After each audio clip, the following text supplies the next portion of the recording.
Peace, people. Welcome to Always for Black Radio. We are building lives through awareness, consciousness, and knowledge. This is your host for the night, Sue, and I'm joined by my partners, the lovely Miss Baba. Good evening. Thank you for having me. And the passionate and talented Malik. Peace, everybody. Thanks for having me tonight. No problem. All right. Tonight, we have a very interesting show that I'm looking forward to. But before we get into tonight's topic, is there anything y'all want to discuss? Yeah, I want to discuss something that actually happened. It's been happening over the last couple weeks, which is the U.S. government suspending their embargo and restoring their political relations with the nation of Cuba. So, there's a lot of implications, with that. But for me, one of the most relevant and the most important things out of that is the topic of Assata Shakur. So with that, with us shifting our relations between Washington and Havana, a lot of people in the American government, the governor of New Jersey, a lot of politicians, they're asking for Cuba to turn over Assata Shakur, formerly known as Joanne Chesimard. Most people know the story about her.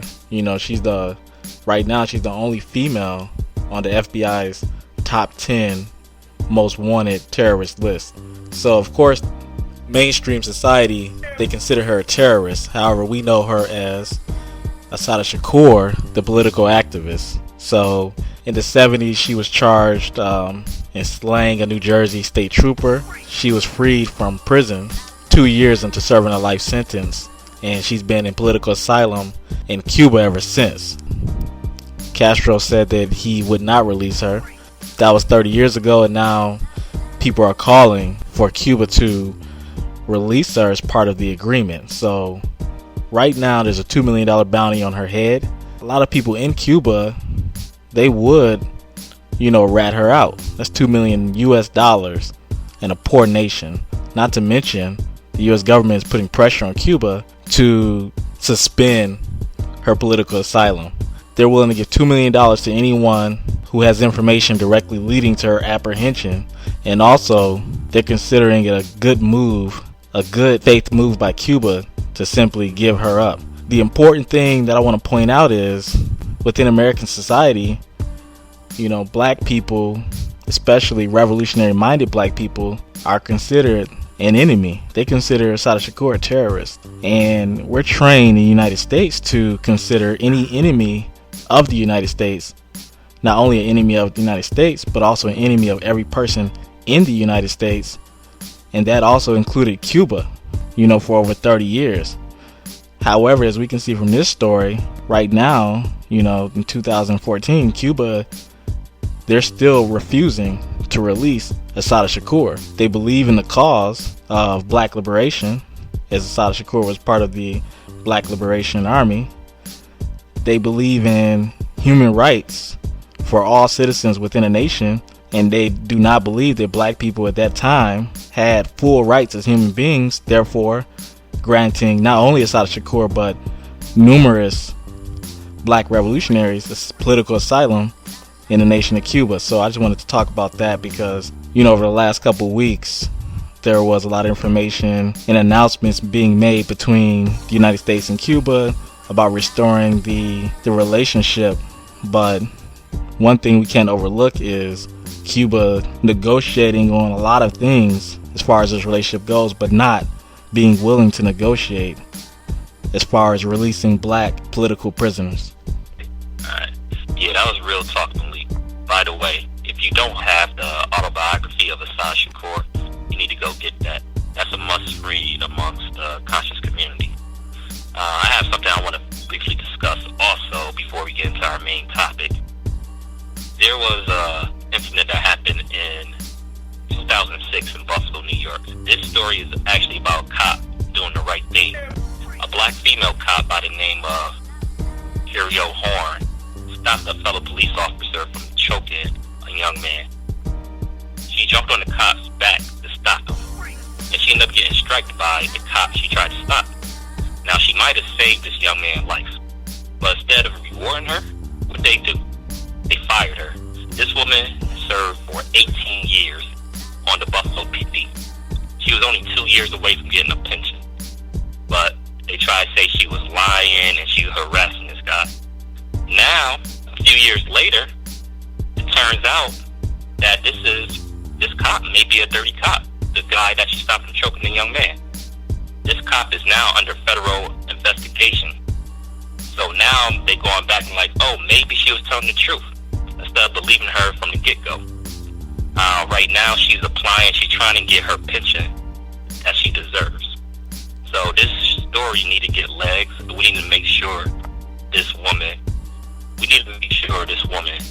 get her pension. She did what cops is supposed to do. And if you black, this is exactly what you're supposed to do. If you see something that could be racist or something that you feel that isn't right, even if it could cost you your job, you must do something about it. I'm not saying jump out the window on every little thing, but when it comes to situations where somebody could lose their life or a critical situation where you just know it's not right, you gotta speak up. I understand how the system is. A lot of us in jobs that we scared to speak up with because we really don't control anything. We don't really have our own economy, so you gotta do what you gotta do within the system. And I understand that, but it comes a certain time where you just gotta stick up for what you believe in. And this woman did this, and now we need to have her back. That was just a little food for thought. I'm going to transition now to tonight's topic. All right, tonight's discussion is going to be about Kwanzaa. Now, Kwanzaa is a very interesting subject because I actually went to Kwanzaa celebration yesterday. It was nice. There was a lot of conscious people there. It was a good vibe. It was a good atmosphere. But a lot of people don't like Kwanzaa for a few different reasons. One reason is because the founder is very controversial. Another reason is people get it confused with a religious celebration. So we just want to get into a full discussion about it and really break it down. So Miss Baba is going to give us a brief history rundown of Kwanzaa. All right. Thank you so much, Sue. So the term Kwanzaa comes from the Swahili Matunda ya Kwanza, which means first or first fruit. The reason why the language of Swahili was chosen was because it's the most widely spoken African language. The founder is Dr. Malana Karenga, who started Kwanzaa in 1966 during the Civil Rights Movement.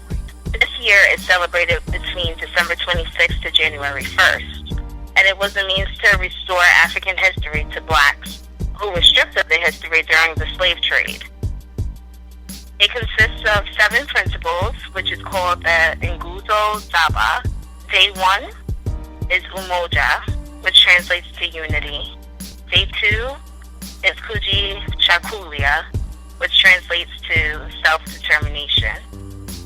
Day 3 is Ujima, which translates to collective word and responsibility. Day 4 is Ujama, which translates to cooperative economics. Day 5 is Nia, which translates to purpose. Day 6 is Kuumba, which translates to creativity. And lastly, we have Day 7, Imani, which translates to faith.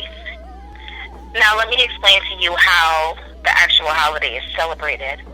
There's a Kinara, which is the candle holder. The candle holder holds 7 candles.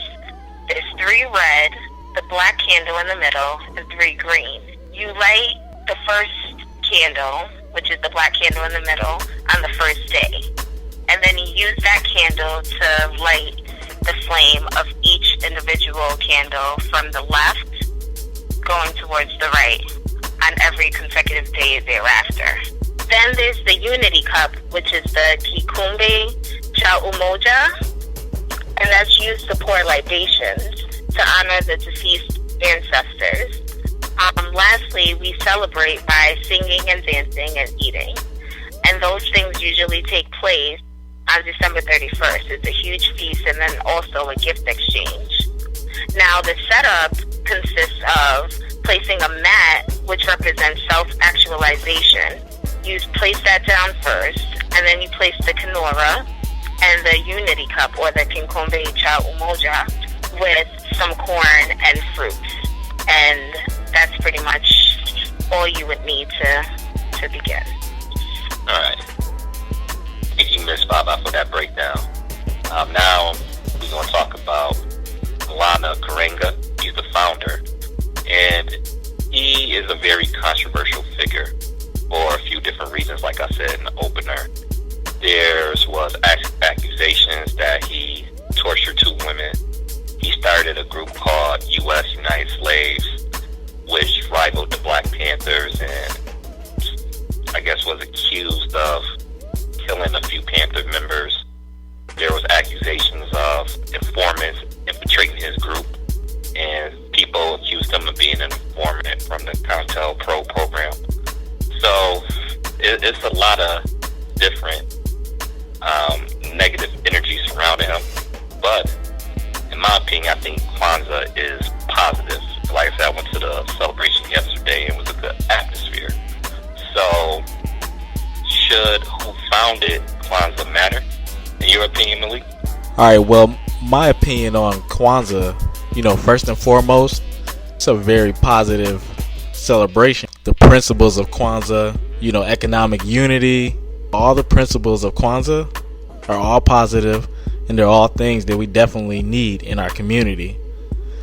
However, we have to think about a few things, with any holiday. First off, the fact that he was inspired to create this holiday around the season where we already have holidays kind of makes me think, what's at the core of his desire to want to create a holiday right around this season? Those other holidays exist, primarily the traditions of them are based in white European thought. So from that as a starting point, the assumption is that he created this holiday to combat those white European created holidays and give African Americans whose history was stolen from them something to celebrate around this holiday season. With that, there's a positive message in Kwanzaa, and everyone always claims it's not about the messenger. What's more important is the message, mainly the positive message, and I do agree with that statement to an extent. However, I must say, sometimes the messenger can taint an entire message. So, as you guys mentioned, he may have raped some women. He may have participated in some other criminal activity. And, while we say that the messenger is not as important as the message, if you really think about it, let's say that a man raped you in your sleep, and then when you woke up, he was trying to kick knowledge to you. You more than likely would not soak in that knowledge. You wouldn't ingest that knowledge because of what just happened to you. And also, more than likely, you'd be skeptical of any of the information from that guy who just raped you while you were asleep. And I use that analogy for the main reason of, if you look at these crimes that the founder of Kwanzaa committed, they all were committed against black people. So while this is a holiday in celebration of black unity and black culture and black economic empowerment, the founder, the person who created the holiday, committed crimes and horrendous crimes against black people and specifically black women. So my thoughts on the holiday is, we need these messages, these positive messages, these positive images, these thoughts of unity. We need these year round. We don't need to narrow them down to 1 month. And I just found it interesting that most of the time when we want to have a celebration, we celebrate it around the so-called holiday season. We always choose to celebrate around this season, and I just find that pretty disheartening and, dishonest as far as being pro-black minded, just off the fact of, why are we celebrating around this season when the only reason we even consider this a so-called season is because white people claim that someone was born around this time, and they infused that idea with some white pagan ideologies and created a whole entire holiday season around this season. So if we're going to combat something, we shouldn't combat it in pieces. So we're combating against this season with our own so-called African holiday created by this guy who committed acts against other black people, when realistically we can take these principles that the founder of Kwanzaa did not invent. We've always had these principles. We can take these principles and apply them year round, and also not have them associated with someone of his nature. Alright, so B.L.A.C.K, so I sat here and I listened to everything that you said, and a lot of the things that you did state I do agree upon. For instance, when you said that you felt it was disingenuous that Milana Karenga came up with this idea of a holiday around holidays that already existed, such as Christmas and Hanukkah. I definitely understand that, and it is true that during my research I did find that he came up with the idea of Kwanzaa as an alternative to Christmas. But it was in 1997 that he actually changed his mind in having that as the basis of the holiday of Kwanzaa, and decided that it should be based more upon unity. Also, you went ahead and mentioned some of the things that speaks to the character of the person, and then to answering the question as to whether you can go ahead and separate the founder from the actual holiday, I definitely agree that you can. Just as it is with Christmas nowadays. Christmas is a Christian holiday. It even dates back to like pagan traditions. But a lot of the things that we celebrate Christmas as now has nothing to do with what it stems from. And I think it's the basis of the principles that we have to, take into consideration here. All right. That's two very interesting points of view on it. I do have a few follow-up questions, and kind of play devil's advocate a little bit. What do you think about if he decided to put Kwanzaa around Christmas and Hanukkah, because it might be easier to spark the mind because of that, because so many of our people are into Christmas? Maybe he thought it was easier to plant that seed in their mind around this time of year. What do you guys think of that? Alright, so that's an interesting question. My feeling on that is, when you celebrate something that should be focused around unity, spirituality, giving, economic empowerment, or whatever you're celebrating, you need to understand that each holiday has a purpose. So to understand the holidays that pre-existed Kwanzaa, you need to understand that those holidays in the main religious body in America and in the world, and many of the traditions that Black Americans share with mainstream society, those are all forms of indoctrination. So we were celebrating the same holidays as our slave masters while we were slaves. Those were the times that we had to pretend to be happy, because those were the times that they were happy. So fast forward all throughout these hundreds of years, right now we're consumed with consumerism and celebration, materialism, and the focal point of all of that comes to a peak during this time frame of this so-called holiday season. So even the people who celebrate Kwanzaa usually are still wrapped up in that.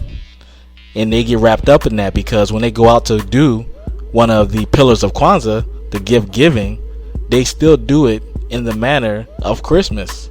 And they do that manner of Christmas the way Americans do it. They're wrapped up in the consumerism aspects of it.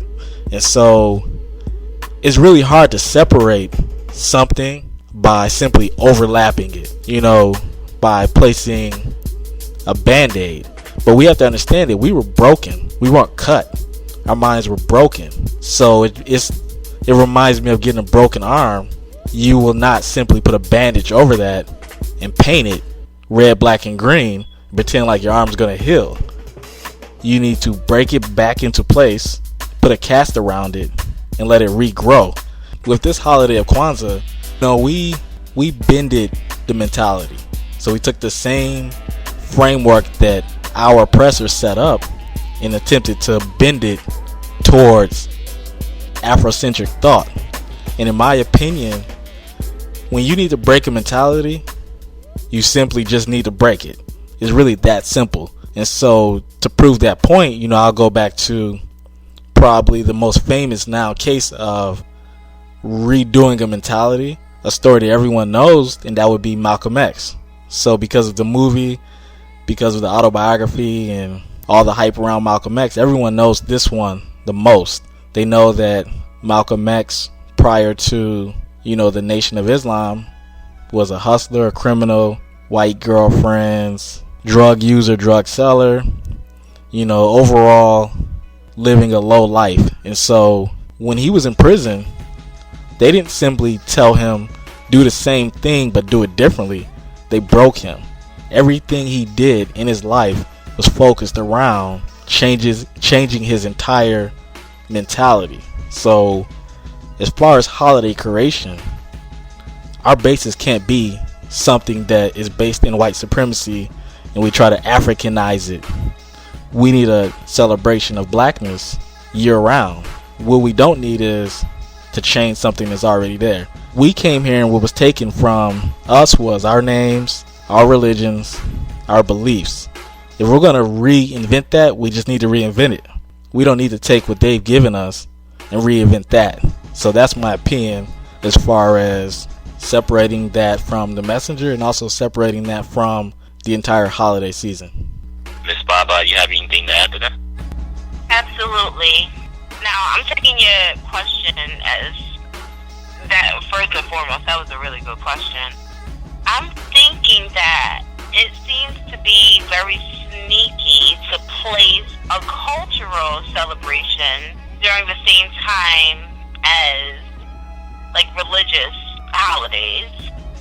And the reason being, well, there's two reasons really. The first reason I have is that, as I was stating previously, the founder, Karenga, decided to place this holiday in effect because he felt like, Christmas was becoming too commercialized.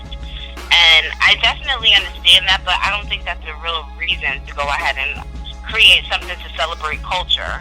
But the second point I wanted to make also was the fact that Kwanzaa is supposed to be about first fruits or the first harvest, bringing the first harvest into the home. And in doing so, that has nothing to do with that time of the year.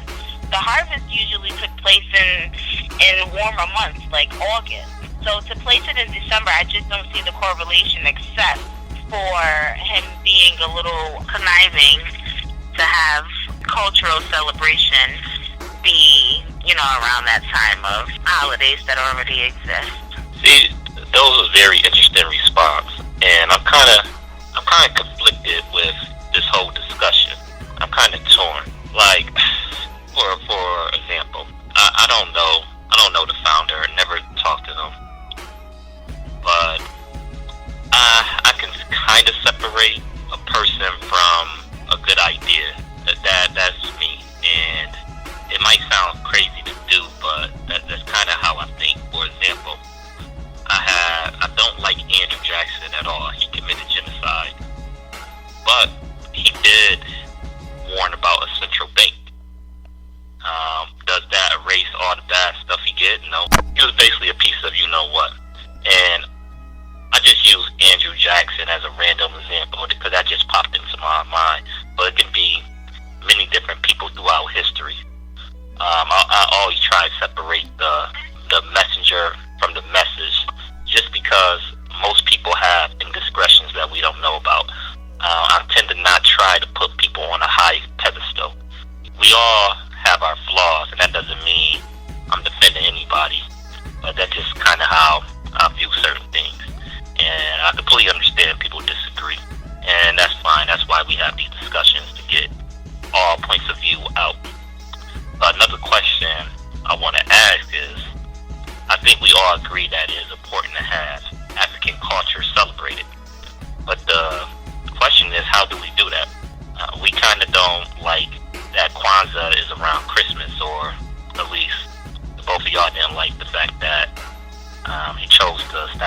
Kwanzaa around Christmas. What is the best way to get people to pay attention? I shouldn't say people, to get black people, our people, to pay attention to African culture and go back to their roots. Since y'all don't like the fact that Kwanzaa runs the same time as Christmas, and I brought up the point that maybe it was to plant a seed in people's head around that time because they was paying attention to Christmas. What do you think is the best way to get people to pay attention to the African culture and really get back to their roots and really do their history? All right, so the main thing I feel about that whole question around when should we have a African black-minded centered celebration or holiday, or how and when and if we should celebrate our blackness around these already established Caucasian created holidays, my main thought on that is, why are we pinpointing our blackness? Because we are black as soon as we're born, but also we're black 24 hours a day, 7 days a week, 365 days a year. So if we are going to celebrate our blackness, and if we are going to celebrate all of those things, then we should just always celebrate them. We need to have entirely holistic lives and just either be about that or not be about that. So if we are going to be about that, then we shouldn't focus in on a time frame, a month in which the rest of mainstream society is focusing on materialism, for example. We should always think about economic unity, for example, because that's something that we always need. Unity in general is something that we always need. A celebration of our roots and our culture, and even the culture that we've created here in America, even that black culture, we should also celebrate that year round. And more importantly than not doing it because it's around the time frame of a Caucasian created holiday, or not doing it because the founder was a corrupt individual, or not doing it for any reason, more important than any of those reasons would be that black children follow black adults. So if we want them to be more conscious, more aware, and more nationalistic in their mindset overall, if we want to save our future generations, then we need to be that way all the time. Because if they see us that way for a week or 6 weeks, then pretty much we're telling them, and we're relaying a message that we're pretty fake with it, because they are not going to see us that way the rest of the year.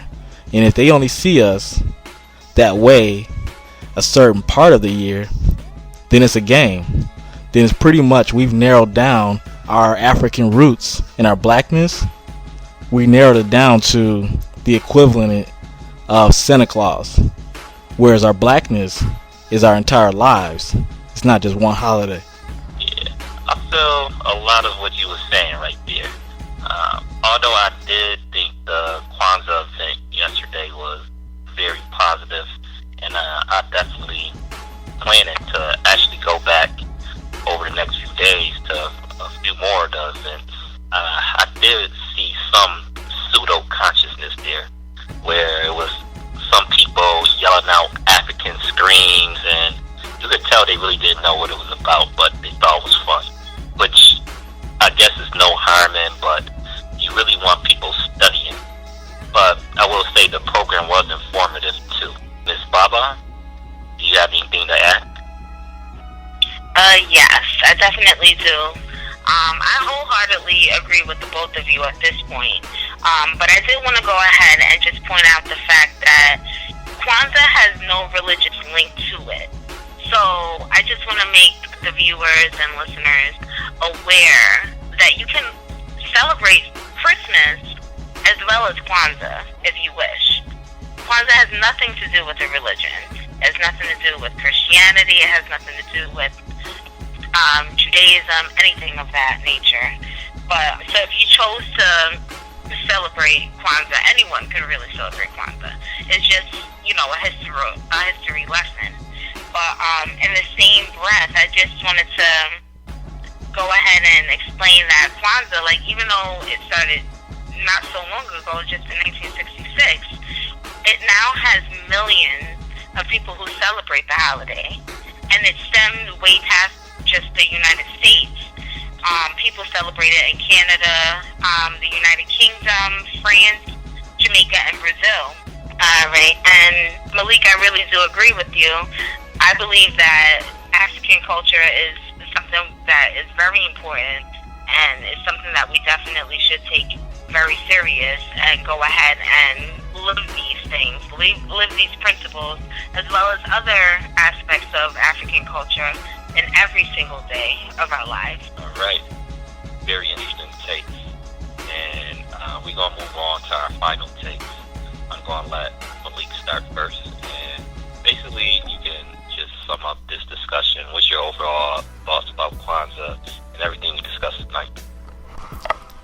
All right, yeah, I just wanted to kind of piggyback off of what Miss Baba was saying in reference to Kwanzaa being now an international type of holiday.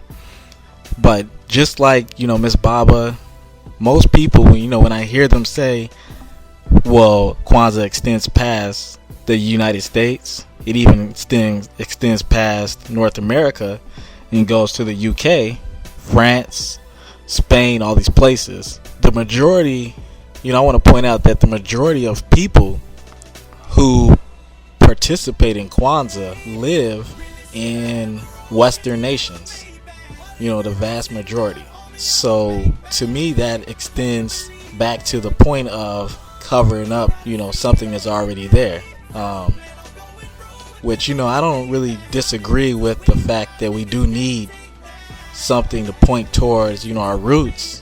But if it's interesting if you point to the nations and the groups of people and the groups of black people in the Caribbean and France and the United States who do celebrate Kwanzaa, these are the most broken people in that type of way. People in Africa were also mentally broken as well through the colonization of Africa, but in a different type of way, because they're still African in nature, even though they do take on other people's religions and beliefs, and they're sort of brainwashed in a different way.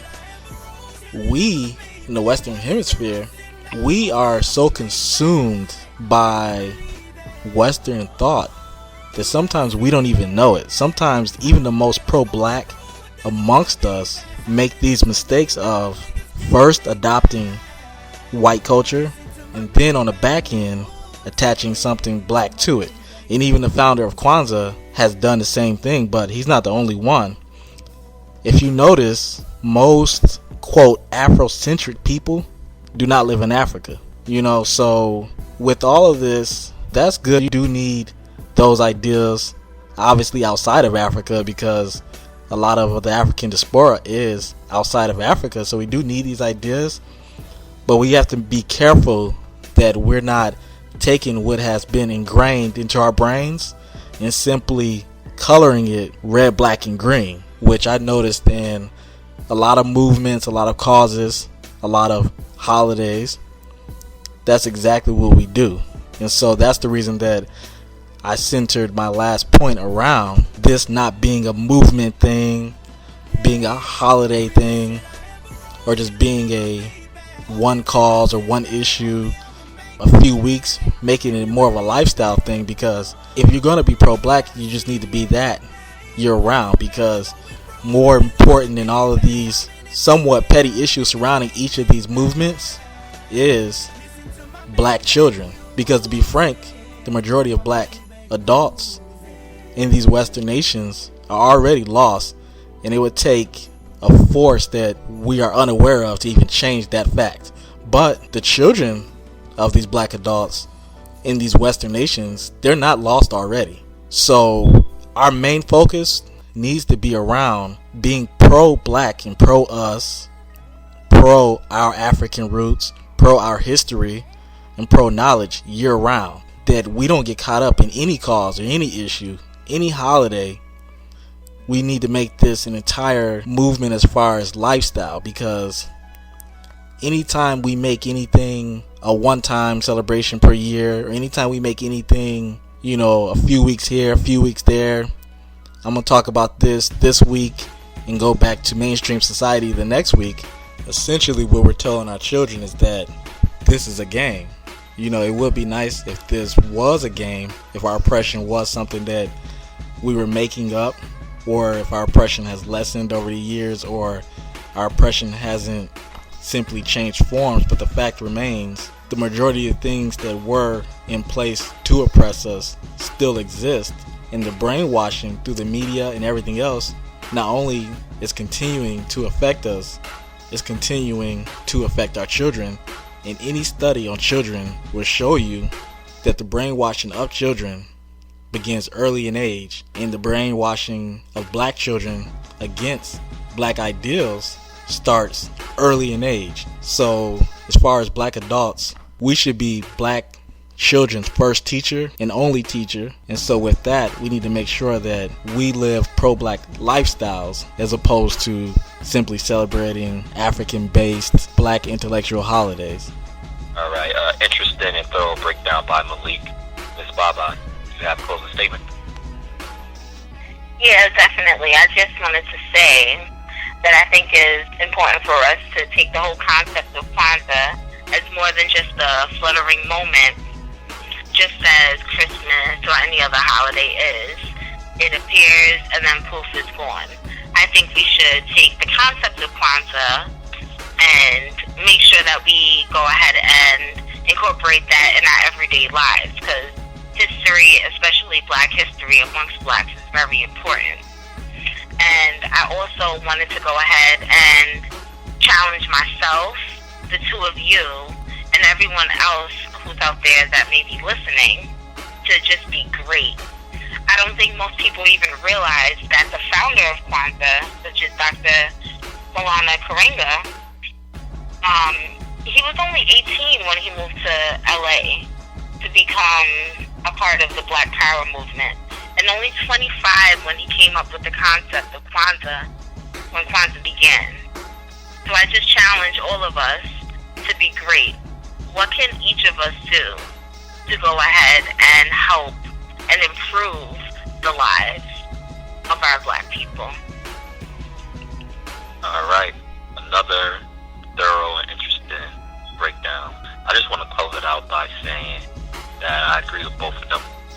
You don't want this just to be a one time a year, feel good for a week.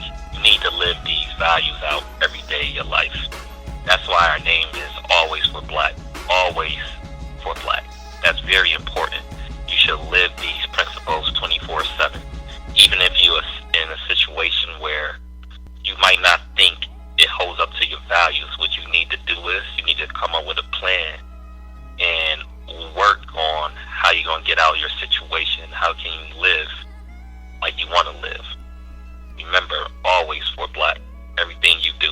And I might be a bigger fan of Kwanzaa than my two counterparts, but I definitely respect their point of view, and I thought they brought up some very thorough points. And for all you that listening, always do your own research. Don't just take our word for it. The purpose of shows like this is to plant a seed in your mind. So if you have any questions or comments, you can email us at alwaysforblack@gmail.com. And stay tuned. Next week we're going to have another great episode for y'all.